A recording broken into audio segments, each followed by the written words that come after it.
Obrigado, bom dia. Bom dia. Um agradecimento a Nelma, toda a equipe da casa, aos colaboradores, pelo convite, pela oportunidade de estar com vocês em mais uma ocasião. É motivo de sincera alegria enfrentá-los mais uma vez. Eu agradeço a acolhida calorosa e fraterna com que mais uma vez me recebe. Conforme a Nelma anunciou e comentou um pouco, nós vamos conversar nessa manhã sobre uma passagem do Evangelho de Jesus, contida no Evangelho segundo o Espiritismo, precisamente no capítulo 25, os itens 6 a 8. O capítulo 25 tem por título Buscai e Achareis. E esse trecho específico do capítulo que compreende esses itens 6, o 7 e o 8, mais especificamente tem por título e trata de Observai os pássaros do céu. E por que a gente está conversando sobre isso hoje? Quando nos convidaram para o estudo dessa manhã, ainda meses atrás, vez por outra, a gente fazemos estudos dessa forma também em outras casas, em outros centros, algumas vezes a programação é mais rígida e a gente tenta se enquadrar no tema que nos apresenta. Outras vezes temos alguma flexibilidade, a gente tem a possibilidade de propor. E por ser o mês de outubro, eu propus a casa que pudesse trazer um tema, fazer a sugestão de tema. E o mês de outubro ele é pródigo de datas ou de referências interessantes. Por exemplo, para aqueles que abraçam a doutrina dos espíritos, em suas diversas vertentes e possibilidades, um mês onde se reverencia a figura de Allan Kardec, por exemplo, que figura importante, mas outras mais e outras possibilidades. E uma outra referência é essa que eu gostaria de trazer e tomar por base na inspiração para esse estudo. É uma figura a rigor universal, que conseguiu fazer da sua trajetória de vida e da herança do seu exemplo, da sua forma de viver a mensagem do Cristo, um convite de beleza, de juventude, que permanece na humanidade como um todo até os dias de hoje. Me refiro à figura do jovem, lá da cidade de Assis, no coração da Itália, na sua tradição religiosa que ele próprio abraçava, considerado santo, chamado São Francisco de Assis. E que de fato é essa figura, como dizíamos, universal, que foi considerado pela Organização das Nações Unidas, na virada do século, no ano 2000, o homem do milênio.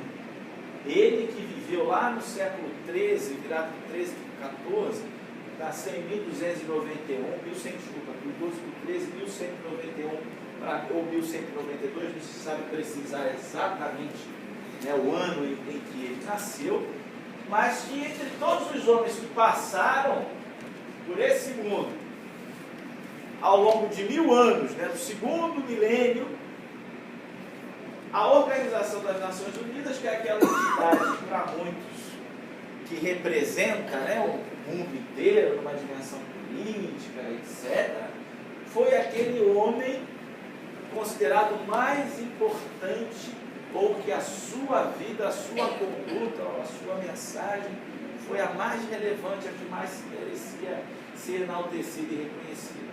E por que essa referência do mês de outubro? Porque 4 de outubro é considerado de Francisco, de São Francisco de Assis. E trazendo essa passagem em particular, observai os pássaros do céu. Vocês me permitam compartilhar a leitura do trecho, porque ele é de uma beleza singular.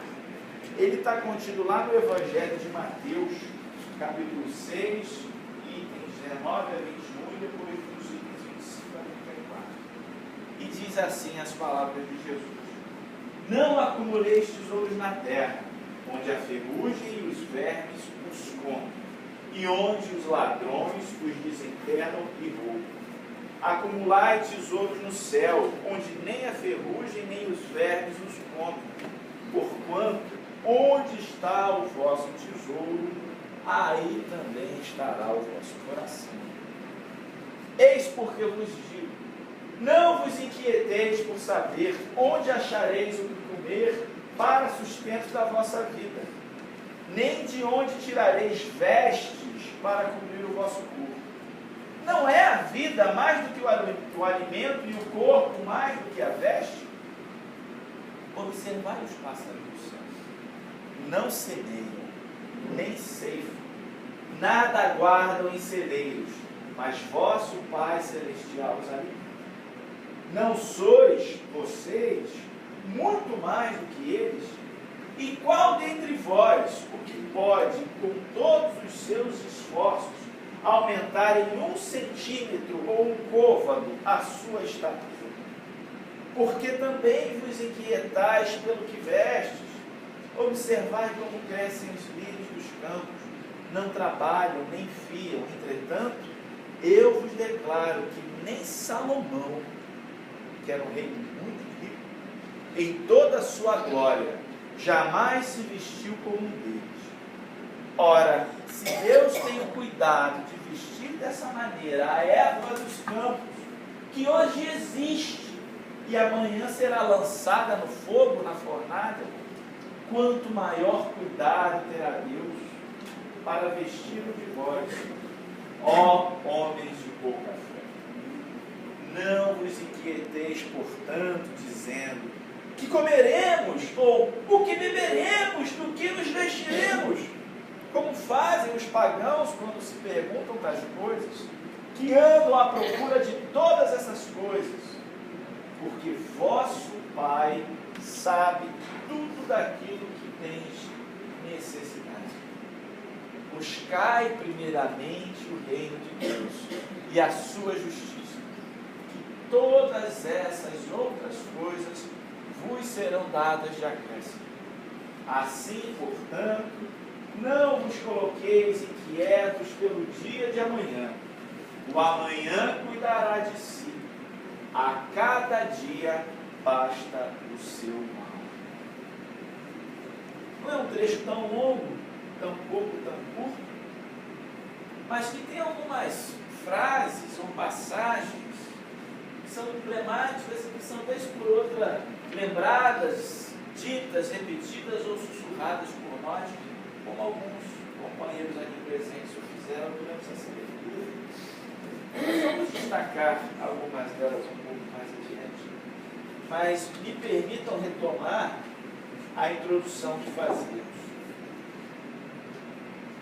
Francisco de Assis, que nasceu lá no final do século XII, nessa cidade, uma cidade muito pequena, uma verdadeira cidade medieval, como daquelas que nós vemos nos filmes, construída toda em pedras, filho de um comerciante de tecidos, muito habilidoso, muito bom vendedor, muito bom comerciante, e que fez fortuna com o seu trabalho. Filho único, nasceu no momento em que o pai estava em viagem à França, que era a terra natal também de sua esposa, do nome de Francisco, e quando o neném nasce, o pai não estava presente. E aí vem uma primeira curiosidade.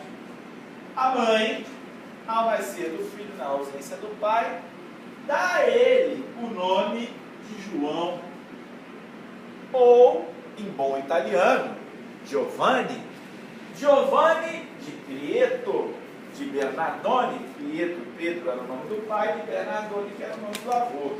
E assim se davam o nome das pessoas naquela época. O pai, ao retornar de viagem, dias depois, diz: não vai ser Giovanni, não. Eu sou o pai dessa criança, afinal de contas. E naquela época, a palavra do homem, se hoje ainda lidamos, né, com toda essa ainda referência patriarcal e machista na nossa sociedade, que estava 200 anos atrás. E Pedro Bernardone disse negativo. Nada de Giovanni. O nome dele será Francisco, ou Francesco, E dizia ele, até para suavizar esse autoritarismo todo, que dava o nome de Francesco em homenagem à França, que era o país com o qual ele intercambiava o seu comércio e que era a terra natal da sua esposa também. E assim, o pequeno Giovanni passou a ser conhecido e ser chamado de Francesco, ou Francisco para nós aqui no Brasil. Pois bem, teve uma vida e uma infância muito bem cuidada, cercada. Olha, eu não sei dizer exatamente como é que era o procedimento, era bastante diferente do nosso. Naquela época, o que mais se aproximava dessa nossa tradição que existe, se dava no ato do batismo na igreja. E os registros da igreja é que trazia lá todas essas referências. Mas no caso dele, não houve tempo sequer de que isso acontecesse. O pai retornou de viagem num prazo curto.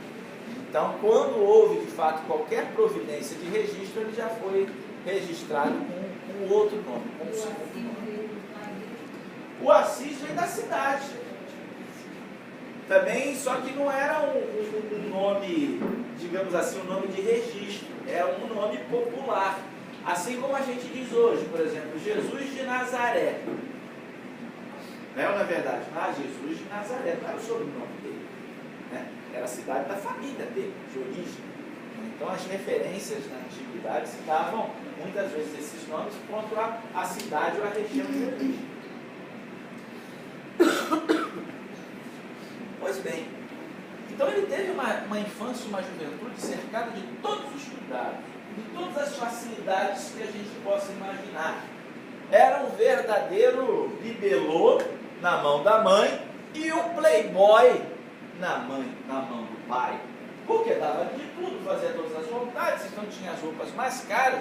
Se fosse hoje em dia, ia ter o tênis da moda, né? Ia ter o iPhone 7, teria tudo aquilo que ele sonhava, todas as facilidades.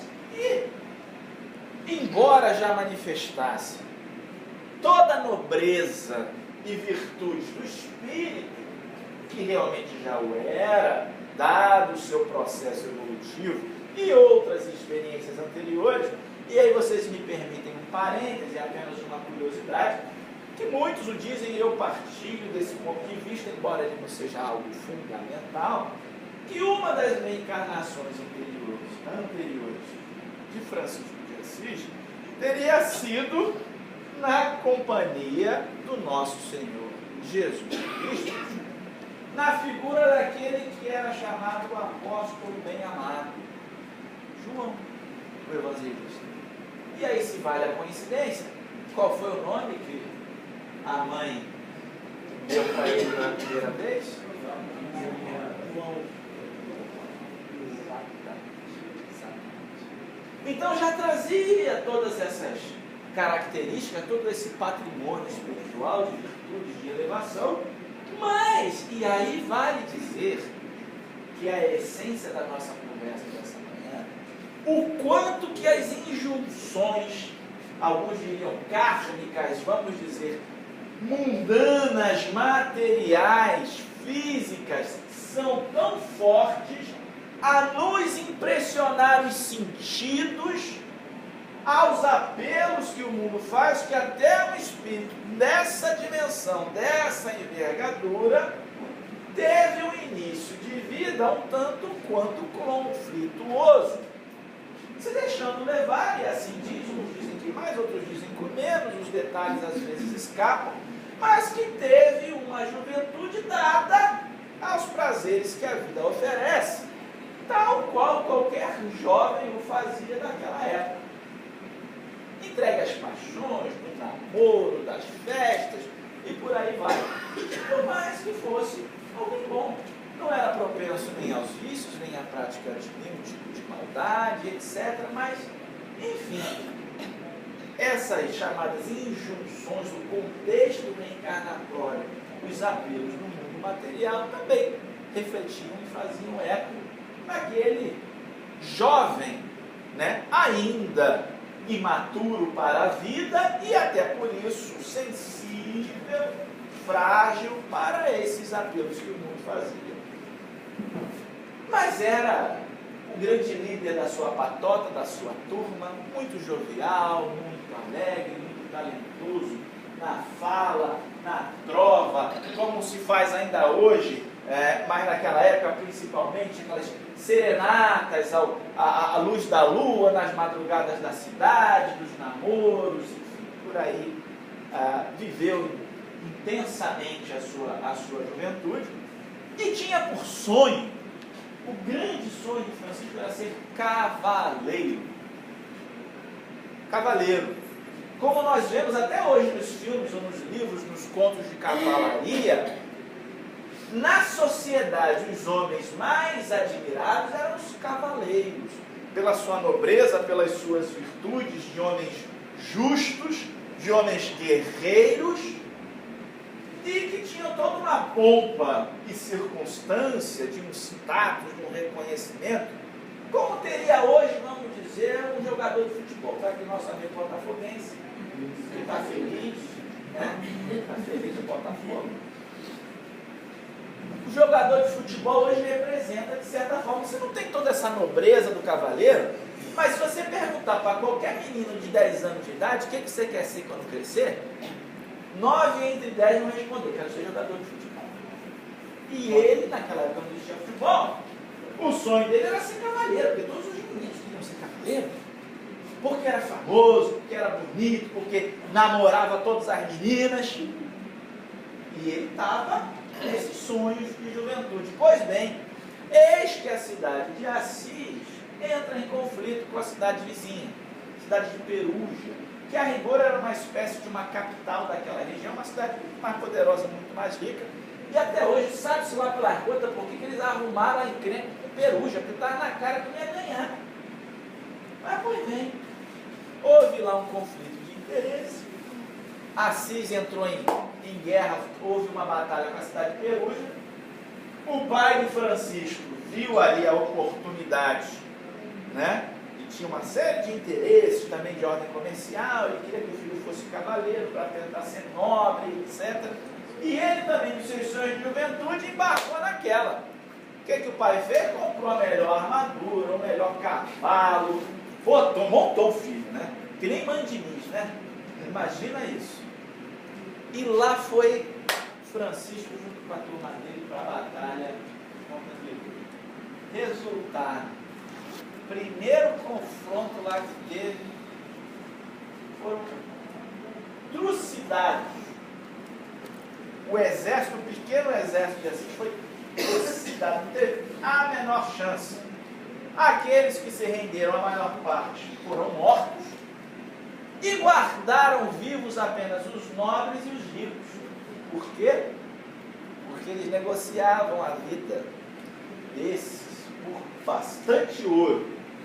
Mas eles ficaram presos durante quase um ano. Francisco ficou numa masmorra na cidade de Perugia, aquela de filme, mais uma vez, que a gente imagina aquele cubículo todo escuro, onde não entra sol, só come resto de comida, não tem higiene nenhuma, não tem cobertor no frio, e lá faz bastante frio quando o inverno chega, com neve e tudo. Um ano preso numa masmorra, num calabouço daqueles assim, terríveis. Ficou muito doente, obviamente, e toda aquela experiência para um jovem cheio de vida, cheio de sonhos, quando vai para realizar o seu grande intento, cai literalmente do cavalo e passa um ano abandonado, sozinho, nessa condição de miséria. Obviamente foi uma experiência extremamente traumática, extremamente transformadora. O ano se passa, as negociações se estabelecem, até que chega o momento que o pai dele consegue comprar a sua liberdade. Dizem, e é assim mesmo, literalmente, o peso dele em ouro, pela sua liberdade. Ele retorna, portanto, a Assis, retorna à casa dos pais, e passa um outro período onde as pessoas não sabiam muito bem o que estava vendo, conflitos existenciais, meio distante do mundo, aquela alegria que ele tinha já não se manifestava mais, ficou acamado durante muito tempo até recuperar sua saúde plena, mas aos pouquinhos foi se recuperando e tal. Que bom, Francisco está de volta, lá está ele na sua plenitude, da sua jovialidade, da sua alegria, quando tem um novo chamado. Olha só como é que essa coisa, a gente é burro. Impressionante. Tem um novo chamado, só que dessa vez ele tinha uma boa desculpa, porque quem chamava para uma nova batalha dessa vez era o Papa. E o Papa, afinal de contas, é representante de Deus na terra, Deus no céu, o Papa na terra. Os católicos. Não, então se tem aqui agora um novo chamado Papa, é o próprio Deus quem me chama. Então a causa agora é nobre. Essa causa é boa, não é aquela briga de uma cidade com outra, não. Agora é um chamado do próprio Deus, eu tenho que ir. E lá foi ele de novo, lá foi o pai de novo. Arruma o melhor cavalo, a armadura mais reluzente, a espada mais longa que tivesse, e lá foi ele para a batalha. E aí acontece a chamada noite de Spoleto. Spoleto não é aquele restaurante não que tem shopping. Até tem aquele shopping em homenagem a essa cidade na Itália. Tem uma cidadezinha lá na vizinhança que é chamada Spoleto. E naquela noite ele tem um sonho. Ainda não tinha chegado no campo de batalha não, porque era lá no sul da Itália, chamado Apulia. Mas na primeira noite da jornada, ele tem um sonho. E nesse sonho, uma voz diz para ele assim: a quem deves servir? Ao Senhor ou ao servo? Senhor. Então, onde é que você está indo? Fazer o quê? Pois bem, ele desperta no dia seguinte e desperta de verdade. Desperta para valer. Deixa o cavalo, a espada, a armadura e volta andando para cima. Agora vocês imaginam o que era para um jovem como ele, e para uma família como a minha, que investiu nessa jornada, nessa batalha, em nome de Deus. Toda a cidade viu ele sair montado, com todo aquele brilho, pompa e circunstância. E no dia seguinte, antes de chegar na batalha, ele volta sem a espada, sem o cavalo, sem nada. As pessoas perguntam o que houve. E a primeira leitura e a resposta é a seguinte: está com medo, covarde, amarelou. Tinha esse de vida adulta, 18, 19, 20 anos, todo esse processo. Bem jovem. Covarde, teve medo, não conseguiu ir para a batalha. Se hoje isso é uma desonra, naquela época, nesse contexto, era talvez a maior humilhação que se pudesse passar. Ainda mais ele nessa condição. Esse jovem que todo mundo admirava, que todo mundo gostava. Para o pai dele, vocês não fazem ideia da decepção, frustração do pai dele. Ele volta para casa, o pai não recebe, se inicia ali um novo ciclo, e a gente dizia da experiência traumática, difícil, os conflitos existenciais que ele viveu a partir da prisão, da batalha perdida anteriormente. E quando ele volta dessa viagem, um novo processo, tal qual ou ainda mais intenso, tem início. Dá aquele estalo, tem início esse processo de conversão. Então, Francisco retorna cabisbaixo, silencioso. As pessoas não entendiam muito bem o que estava acontecendo, uns debochavam dele, outros tinham pena dele. Ele passou a frequentar os bosques, as grutas, se isolava, às vezes em oração e meditação. Alguns dizem que no meio do bosque ele falava sozinho, falava com Deus e pedia uma luz, uma orientação, uma ajuda. E pouco, aquele jovem que a história fala muito sucintamente para nós, começa a se apagar e começa a nascer a figura do santo, do jovem de Assis, do pobrezinho de Assis, do São Francisco de Assis, que nós conhecemos um pouco melhor. E como é que isso se dá? Como é que essa figura surge? Não vamos nos alongar muito mais na história, mas apenas para a gente entender e retomar o ponto da nossa conversa. Existiam naquela época, em outros pontos da Europa, mas também na Itália, aos chamados grupos mendicantes, que já tinham esse estilo de vida que a gente mais ou menos conhece, que Francisco também tinha, dessas vestes rotas, né? Um vestido, uma túnica feita de trapos, que vivia pedindo auxílio, ajudando as pessoas, uma vida de devoção, uma vida de entrega. Alguns, e a maioria deles, confrontavam a autoridade da Igreja Católica, da Igreja Romana, e por isso foram perseguidos e foram mortos. Muitos desses grupos que confrontavam. Francisco não teve exatamente essa mesma escolha, esse mesmo caminho. Mas existiam essas referências. E quando o pai dele, principalmente nesses momentos de conflito, de transformação, contestava, punia, castigava, dava surra nele durante um período, ele deixou o filho preso dentro de casa, preso, acorrentado dentro de casa. Ele começou a confrontar essa autoridade do pai, principalmente aquilo que o pai tentava impor a ele, da sua autoridade financeira. E tem inclusive aquela passagem onde no centro da cidade, na praça de Assis, quando ele tira as roupas, fica nu e entrega para o pai. Só tenho a partir de hoje aquele pai que está no céu.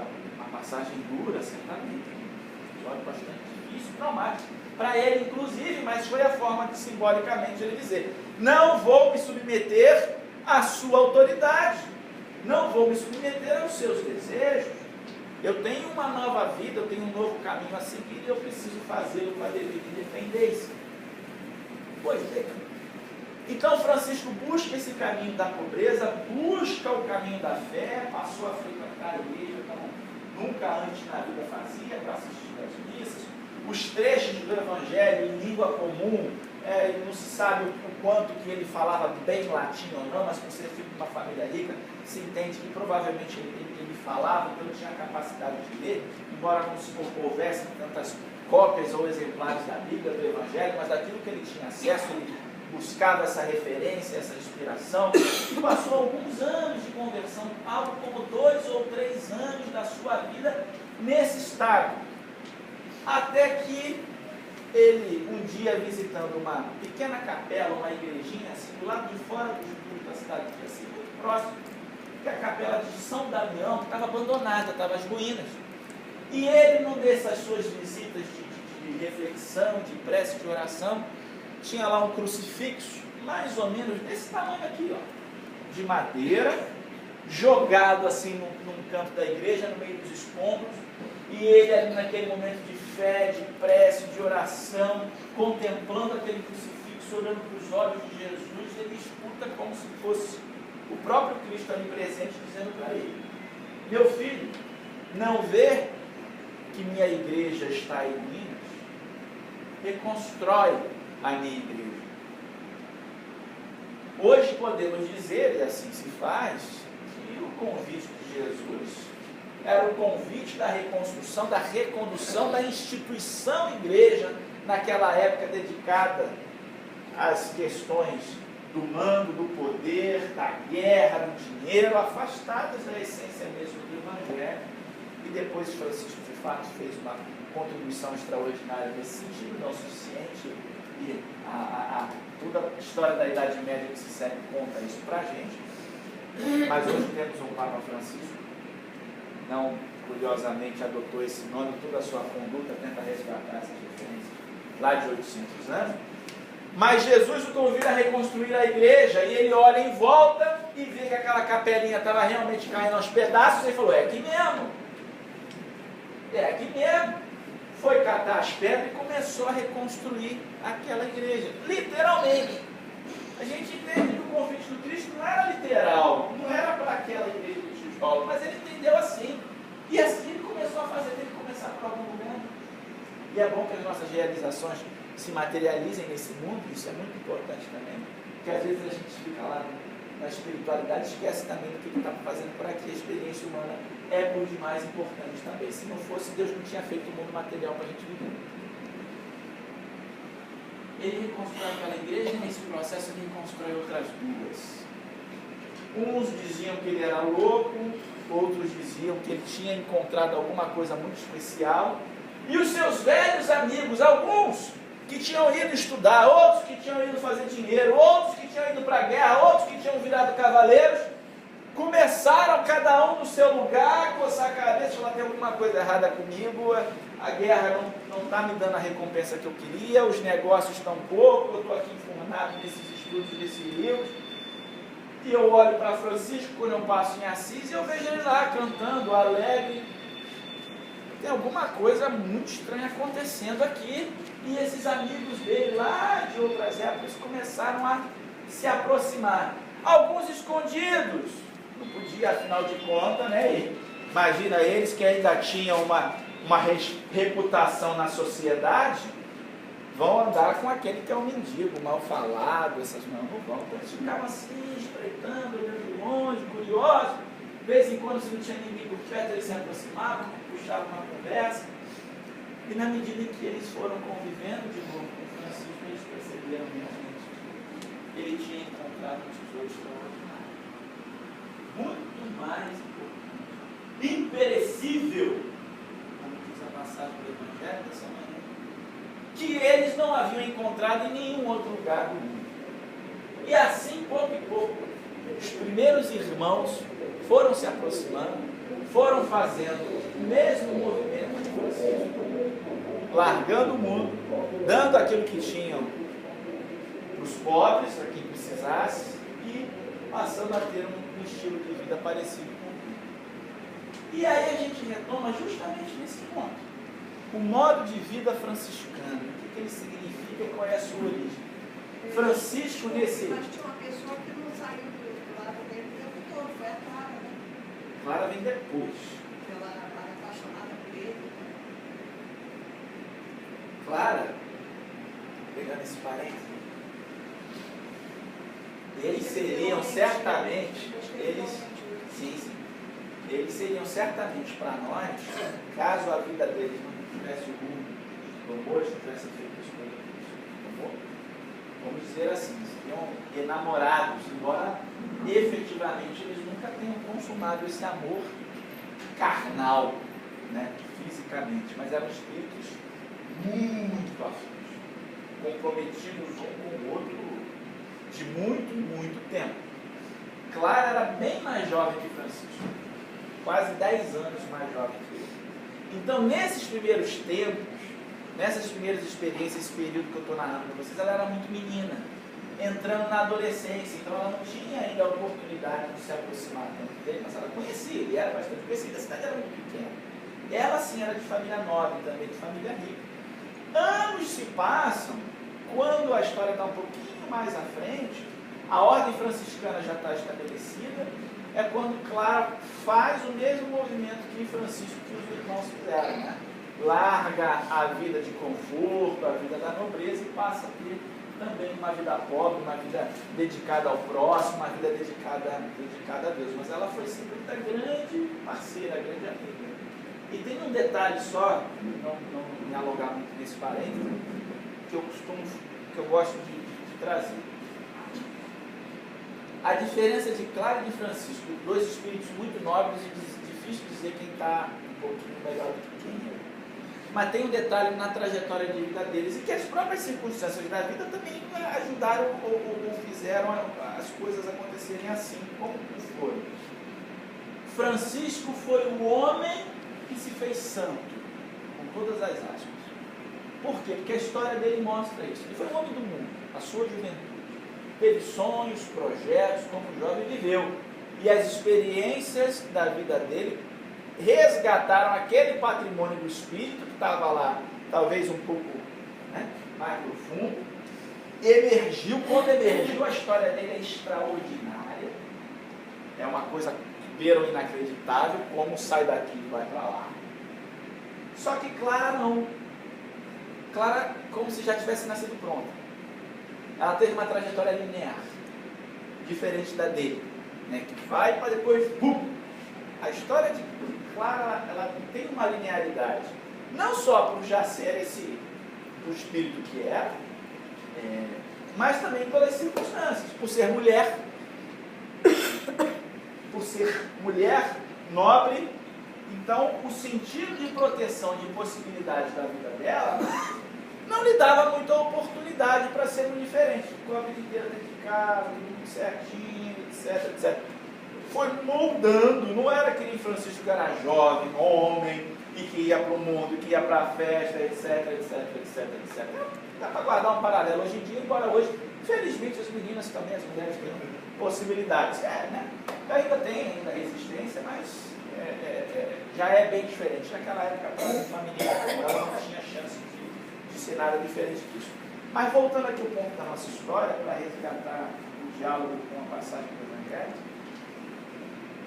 quando tinha os 3 primeiros irmãos, junto de Francisco, que era Bernardo e Pedro Catânia, que eram antigos amigos dele lá da juventude e que depois também se converteram, passaram a conviver junto com ele, eles, embora já tivessem essa conformação de vida que hoje a gente identifica, eles não tinham muita certeza do como é que devia fazer. Será que está certo? Será que está errado? Será que é isso que Deus quer para a gente? Será que a gente deve ser diferente? Aí chegavam essas histórias desses outros grupos, mendigantes, etc. Ih, estão perseguindo lá e mataram não sei o que. E aí, será que... Mas foi a igreja? Mas a igreja não é de Deus? Será que vão perseguir a gente também? Será que a gente está pecando? Será que a gente está fazendo a coisa certa? Eles tinham muitos desses conflitos, até que num domingo de Ramos, né, dentro do contexto da celebração de Páscoa, eles vão a uma missa, né, na cidade de Assis, e na saída dessa missa eles estavam com uma Bíblia com o Evangelho na mão, e eles fazem uma prece, pedem a Deus, que Deus responda a eles esses conflitos, essas dúvidas. E eles abriram o Evangelho por 3 vezes. 3 vezes. E uma, né, dessas mensagens que foram ajudando a conformar essa escolha que eles fizeram, era exatamente essa passagem que a gente leu no começo da nossa história. Tem outras duas, a outra é aquela como Jesus encaminha os discípulos para saírem a pregar, né? Enfim, Francisco diz até uma passagem que eles vão para o mundo que não levem nem túnica, nem sandálias, nem bastão, etc. Enfim, foram passagens que ajudaram a conformar esse modelo de vida, mas uma delas, e talvez uma das mais importantes, era exatamente essa: observai os pássaros do céu, não semeiam nem secam, não guardam em celeiros, mas vosso Pai Celestial os alimenta. Não vos inquieteis pelo que vestes, pelo que comem, nem Salomão em toda a sua glória jamais se vestiu como um deles. Não sejam como os pagãos. Os pagãos são aquelas pessoas dos povos que não têm a religião, a fé como algo presente e intenso e forte em suas vidas. A gente tem que tomar muito cuidado com essa referência. Tem gente que acha que isso é algum tipo de apologia à vagabundice. No perdão da expressão. Se preocupa não. Assim, preocupa não. Deus vai prover. Né? Deus proverá. Aí ele fica lá parado, sentado, esperando chegar a comida, esperando chegar a bebida, esperando chegar o alimento. Não é exatamente esse o sentido literal da mensagem de Cristo. É importante sim trabalhar. Claro que é necessária a lei da natureza, a lei do trabalho. A gente precisa trabalhar para prover a nós, a quem está próximo da gente, a nossa família, ao nosso vizinho, eventualmente a gente esteja numa situação mais delicada, contribuir com o progresso da sociedade, com o progresso humano. O trabalho é lei de Deus, é lei da natureza. Porém, a essência dessa mensagem é a da fé. Confia. Confia. Não vos aquieteis. Não vos inquieteis. Não acumuleis tesouro na terra. Não vos inquieteis por onde achareis de comer para sustento da vossa vida. Falávamos de Francisco em sua juventude, quando se deixou levar por todas aquelas injunções, todo aquele contexto material dos apelos, dos convites, etc. E nós também, a nossa maneira, o nosso momento, cada um da sua forma, às vezes a gente se deixa levar também. Qual é o limite entre o trabalho e o descanso? Qual é o limite entre o ganho e o excesso e a acumulação? Qual é o limite entre o tempo que a gente dedica no progresso do trabalho profissional e o tempo que a gente dedica ao cuidado da saúde, do corpo e a saúde do espírito? O trabalho é importante, mas como conciliá-lo com todas as outras atividades da vida? Ter dinheiro é importante. Pagar as nossas contas, sustentar a família e tudo aquilo que a gente enumerou há pouco. Mas o quanto que a gente não está perdendo ou descuidando de todas aquelas outras coisas e todas as outras atividades e frentes da vida que são valiosas e que são perenes em função do trabalho, em função do dinheiro, em função dos apelos que o mundo nos faz. Não acumulei tesouro na terra. Não acumulei tesouro na terra. É muito difícil encontrar o ponto de equilíbrio para a maioria de nós. Uns acham que tem de menos. E é possível que realmente tenha de menos. Ah, seria bom se tivesse um pouquinho mais. É verdade. É verdade. Poder pagar um plano de saúde, já que a saúde pública é o caso que a gente conhece. Poder eventualmente ter um carro na garagem para não depender do DRT às 6 horas da tarde. Né? Não é assim, gente? Seria bom, né? Seria bom, os parques. Olha como seria bom ter um dinheirinho para poder consertar o telhado de casa, a caixa d'água, construir mais um quarto, ampliar a sala, uma televisão melhor. É verdade. Vai ter o casamento da minha cunhada, eu queria ir lá botar um vestido bonito, né? Um terno bacana, uma gravata legal e o dinheiro está curto, a poupança já secou, não consigo acessar, não consigo adquirir, não consigo fazer essas coisas. O dinheiro é importante, sim. E para conquistarmos, conseguirmos o dinheiro, o caminho é o caminho do trabalho. É o caminho do trabalho. Mas que a gente não tenha nenhum nem no outro o objetivo ou a finalidade em si próprio. Eles são apenas meios da gente conquistar um conforto, da gente conquistar a segurança, da gente conquistar o bem-estar, que é importante, sim, para essa vida. Óbvio, tem uns que acham que precisa de mais, tem outros que se contentam com menos. Que bom, cada qual a sua maneira, mas muito cuidado com os excessos. Muito cuidado com os excessos. Não precisa trocar de carro todo ano, né? Não precisa comprar um vestido para cada festa. Dá para usar o mesmo vestido, né? Dá para usar. Dá para usar um tênis durante bastante tempo sem precisar trocar. Não precisa comprar um iPhone 7. Compra aquele Samsung já que está ali e tal, custa um pouquinho mais barato. Né? Imagina pagar R$3.000 no aparelho celular. Que cai, a tela quebra e eu não sei mais quando. Né? Que vem o ladrão rouba, que a ferrugem corrói e que tudo isso.